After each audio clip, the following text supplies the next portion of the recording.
Hello and welcome to Elevating Your Life. I am Paula Vail, host, author, Reiki master, and I am here to share just a fantastic gentleman who, his background and what he's accomplished, it's just beyond words.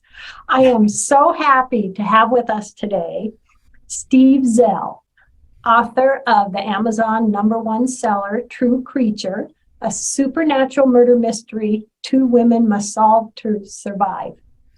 And when he was a kid, he spent many days exploring abandoned hotels and stores in ghost town Jerome, Arizona. Steve always loved to tell stories, draw pictures, and sing.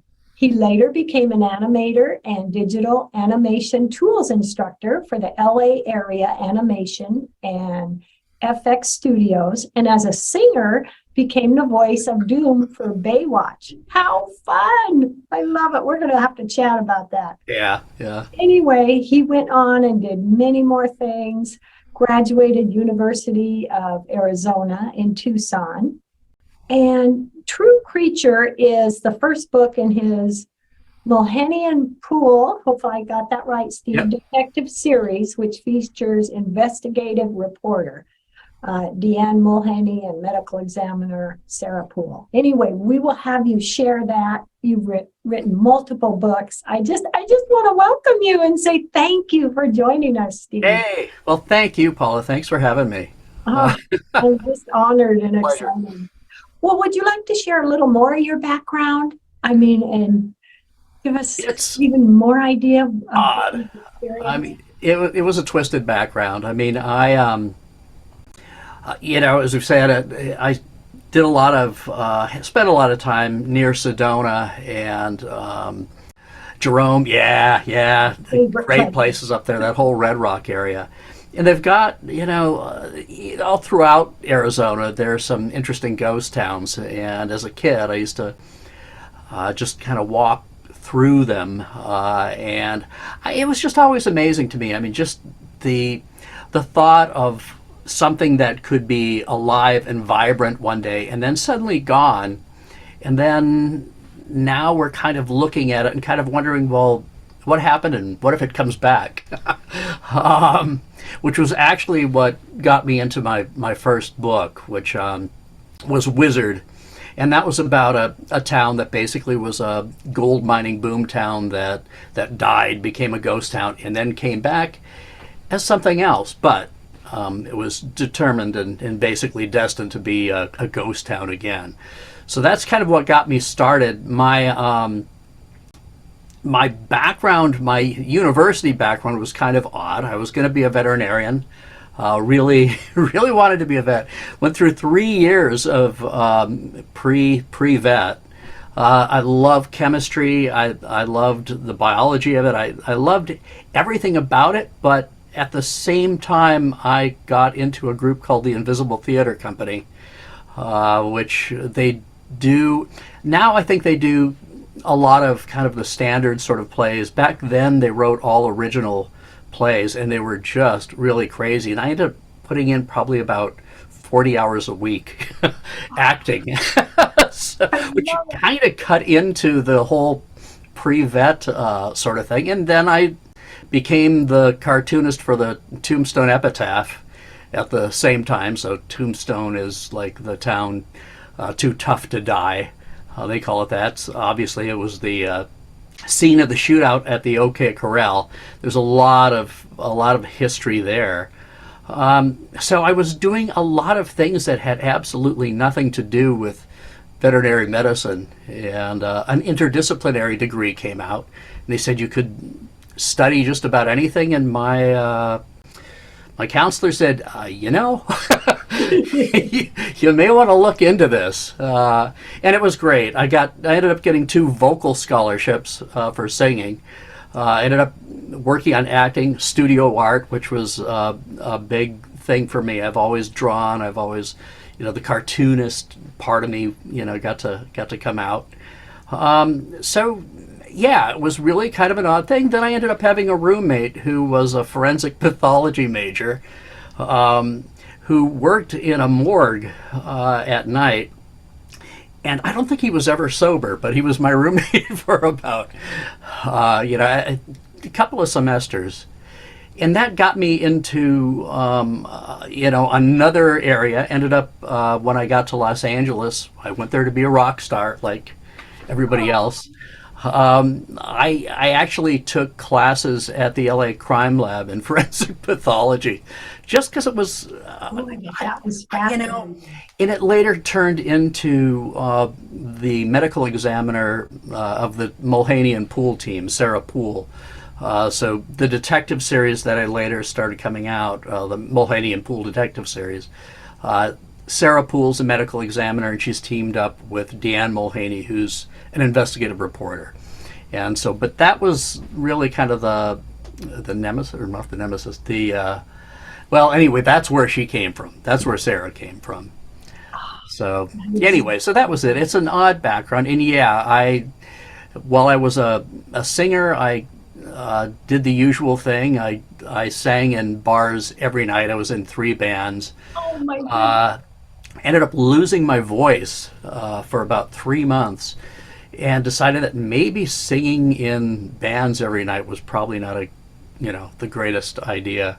So I went into session singing, and that's basically you're singing commercials, you're singing soap opera themes, all sorts of stuff, and eventually started singing on Baywatch.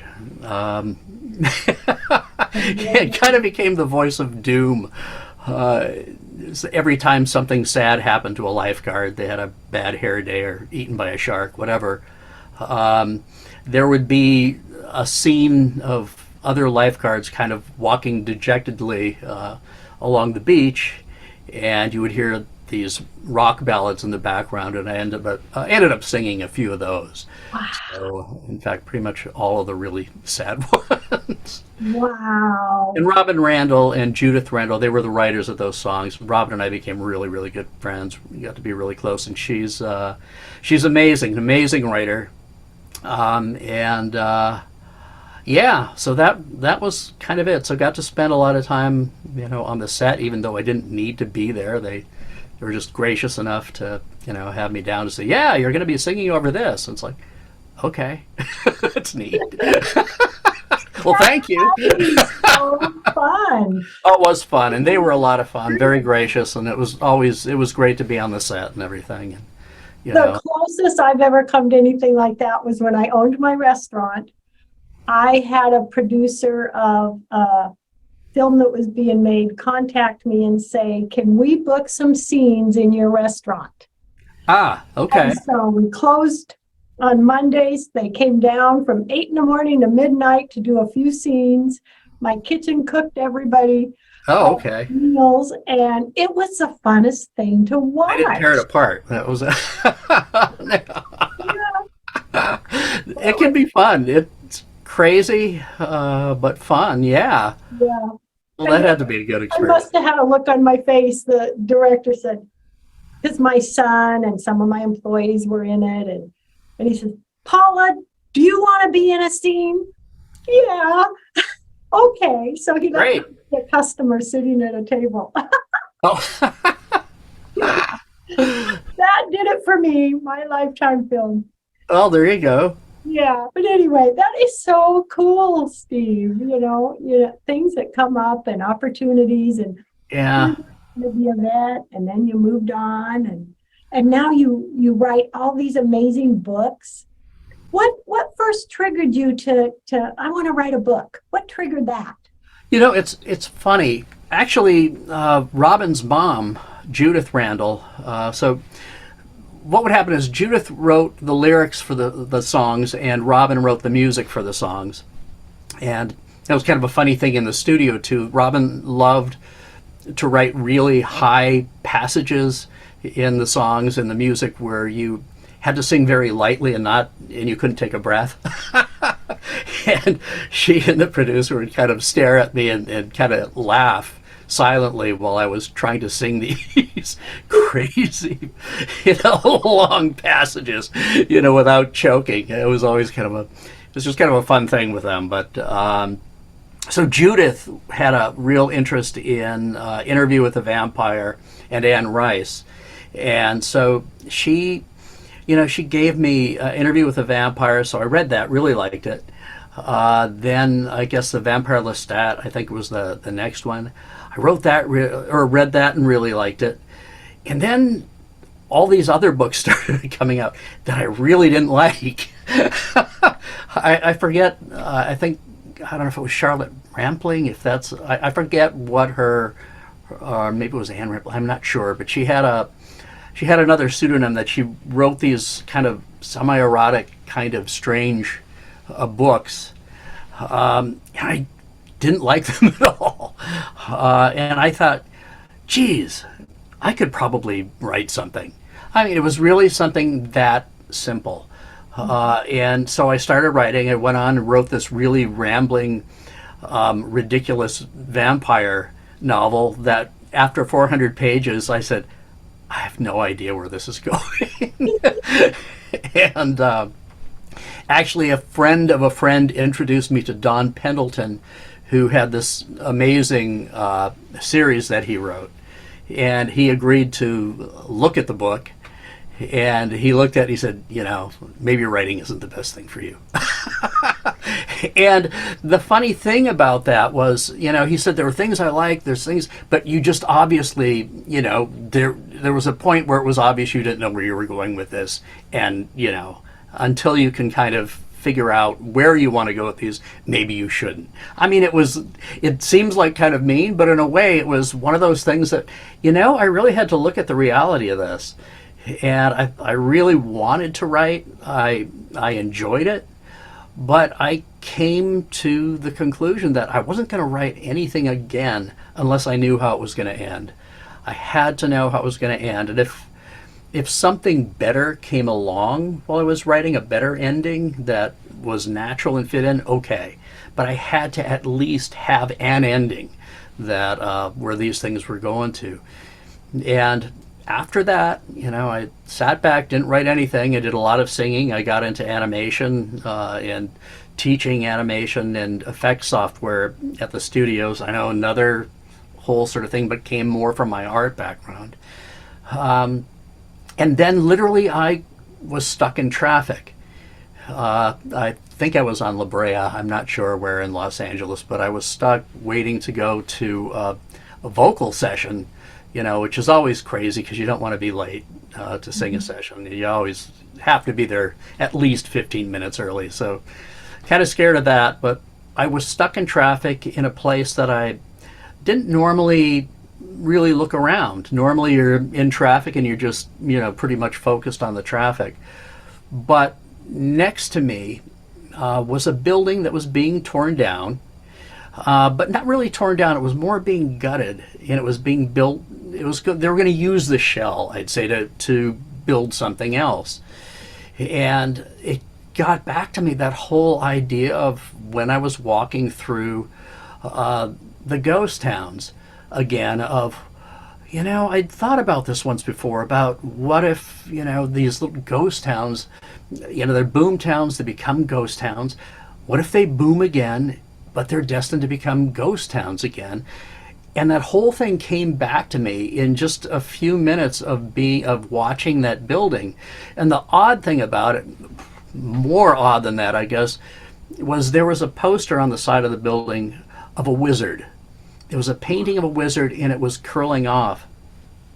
All that came to me, and within 3 days, I pretty much had an outline and the main couple of characters for a book, and that became Wizard, and that was the first book that was published through St. Martin's Press, which sadly only kind of exists now as part of Macmillan. And the neat thing about that, when I first wrote it, I had no idea what to do with it, but I was at a party with a bunch of musician friends, and one of them happened to say, "What do you do outside of music?" And talked about the animation a little bit and everything. And I said, "Yeah, and I also, I wrote this novel." And he was a guitarist, and he said, "Hey, did you know my sister was a literary agent?" And I said, "Well, no." But now that I do, so I gave him the manuscript, And the funny thing, being a typical guitarist, he had no idea really what his sister did. It turned out she wasn't really a literary agent. She worked with Turner Broadcasting, but she dealt with a lot of publishing houses and producers. She wanted, and she got interest in Wizard being made as a film. And I said, all right, well, I'll give you an option to do that, but I want you to talk to some of the publishers that you talk to, and I'm more interested in it being published as a book. And one thing kind of led to another, and it was just another strange circumstance. She happened to be on Melrose eating lunch, and she heard an editor that was there visiting her mom from New York, and she was basically complaining to her mom that she hadn't read anything good in the last 6 months. My friend's sister, who had the manuscript with her, said, I couldn't help but overhearing your conversation. Boom! Read this. Read it. Read this. And it turned out it was Reagan Arthur, who was a really, really great editor for St. Martin's Press. Oh. And within 2 days, they faxed me a contract. Wow. I had no idea what to do with a contract. So I didn't respond. I didn't know how to respond. A day later, they doubled the offer. I said, well, I better quit while I'm ahead. And then I flew out to New York, met Reagan and signed up. And basically then Wizard was published, and that was my first book. And it was pretty successful for, first-time author. It got sold to Hotter Headline in England, which they said that they hadn't been able to sell anything to England for a while. And it was just the kind of book, for whatever reason, they were looking for with Hotter Headline. So it did really well. It did really well. And then after that, got into a thing where I wrote a book, and I loved the arc of it. It was called Running Cold, and it was about a kid that essentially has a power. He has the power to create griffins, essentially.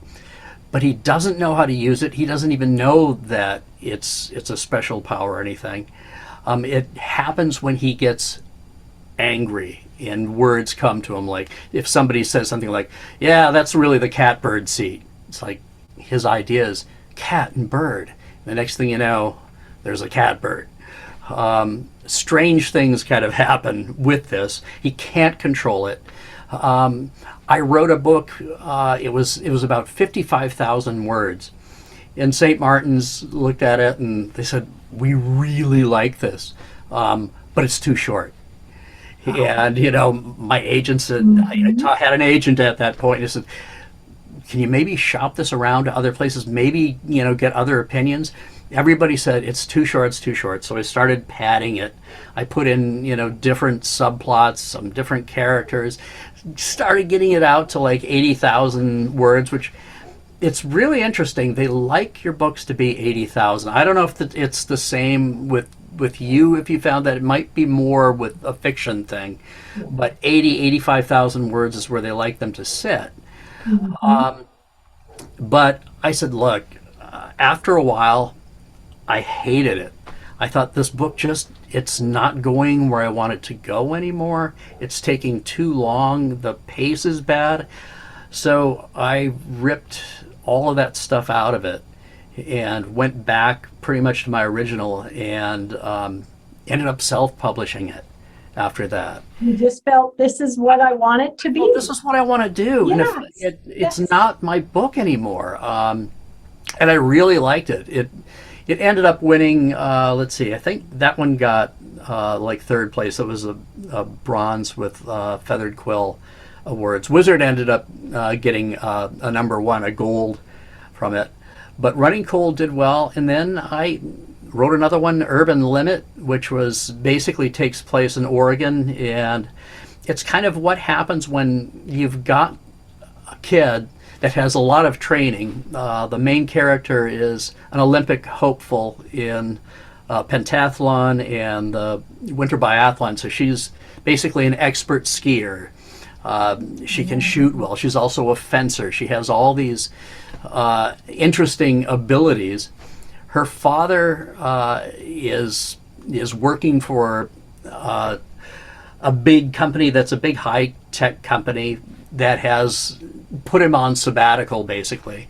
And on the sabbatical, he takes his daughter. They build this beautiful house up on a mountain in the Cascades, and he decides, well, you go up there. We'll just train. All you're going to do is train, and you're going to get into the Olympics. This is going to be the big thing.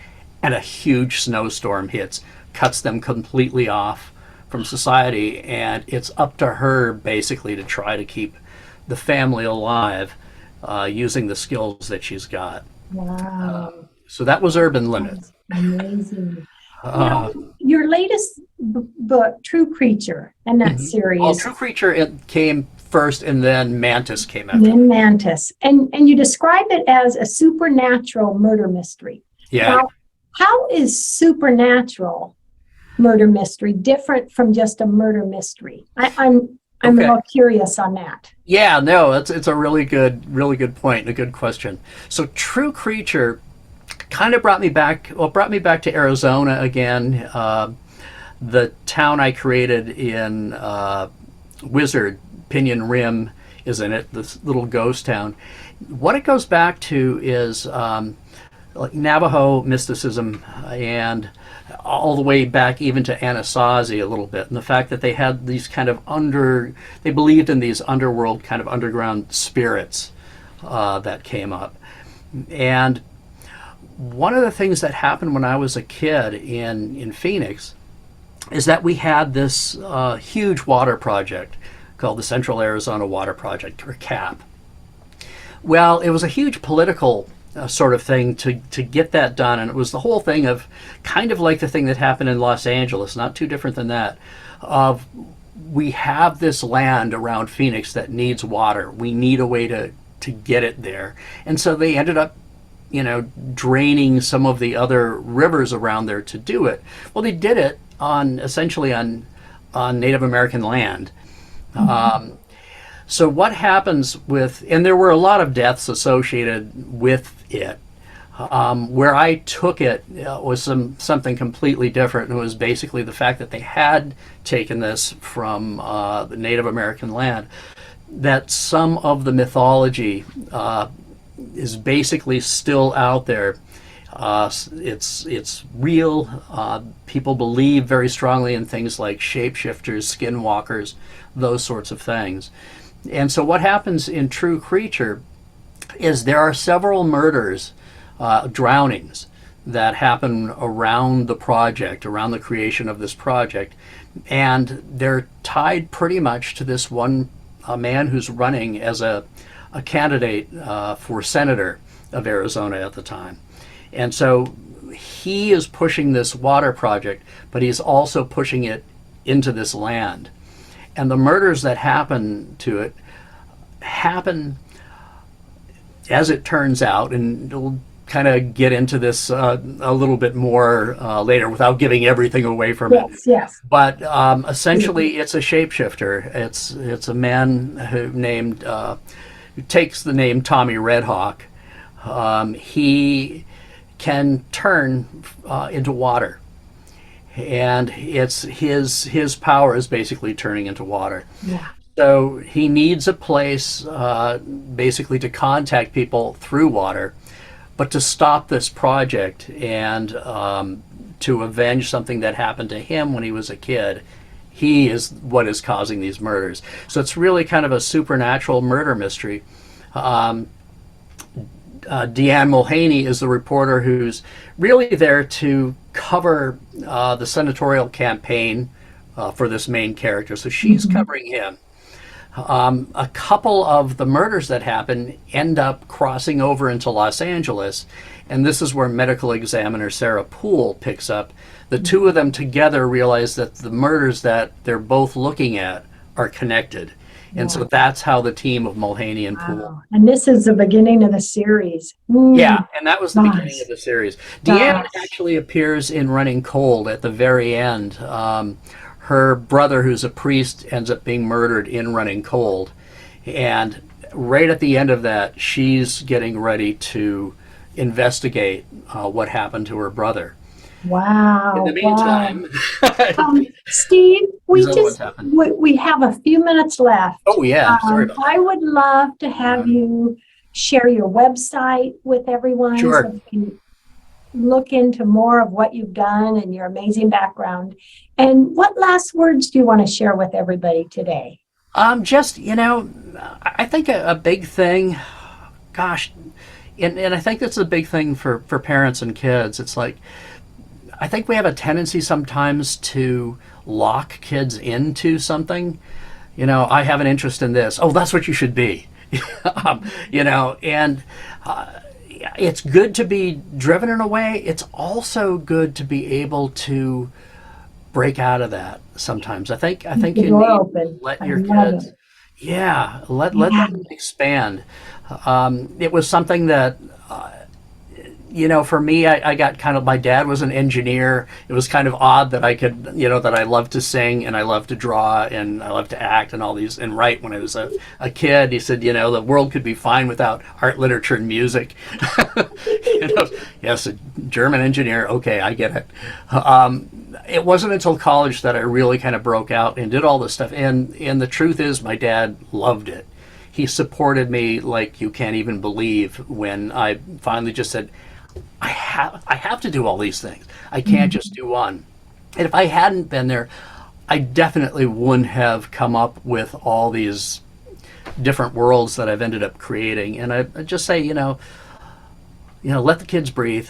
Let them kind of I explore. love that. I love that because we can think we have it all figured out, and then we can find something that comes to us and it's a passion we didn't know we had. Yeah, You yeah, know, it I really love is. that. Well, it was like, in being a cartoonist, and then suddenly when computers became, and I started working for a computer company, and then suddenly computers became a part of special effects and animation, and I thought, oh my God. And so I jumped into that, which was another thing. I ended up basically, I got pneumonia. The director of the company that I was working at to study animation saw me one day passed out over a computer and said, "You're either crazy or you're dedicated to this. I'm going to take a chance you're dedicated," and gave me a job teaching. I love it. So all these things happen, but you never know. You just never Yes. know. Yes. Oh, so But how can the guests learn more about you, Steve? the probably the best way, just go to my website. It's www.talesfromzell.com. So Love it. yeah, This is so Zell, fantastic. any Oh, this is so fun. Tales from I Zell. could talk to you for 2 hours. Well, same here. This has been fun. I mean, I really enjoy Oh, it. So. I just love it. Everybody out there, thank you for joining us. And if you want to learn more about different avenues, you can watch this show, listen to this show, go to my website, wellnessinspired.com. And so appreciate you joining us today. Love, hugs, and blessings. Steve, thank you so much for being a part of the show and sharing Thank your you, Paula. amazingness with us. Love, hugs, and blessings. Thanks so much. Goodbye, everyone, and we will chat again soon. Take Thank care. you so much.